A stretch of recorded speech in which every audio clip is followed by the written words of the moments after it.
चालू आहे करता सगळ्यांनी म्हणा मी मतदान मी मतदान मी मतदान.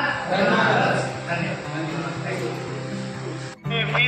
20 मे सर्व मतदारांना आवाहन करण्यात येत आहे की दिनांक 20 मेला लोकसभेच्या सार्वत्रिक निवडणुका होत आहेत. प्रत्येक नागरिकाने मतदानाचा आपला अधिकार बजवायचा आहे. प्रत्येक नागरिकांनी लक्षात ठेवा, तारीख आहे 20 मे लोकसभा सार्वत्रिक निवडणूक. मतदाराला नक्की या, नक्की मतदान करा. मी जागरूक मतदार.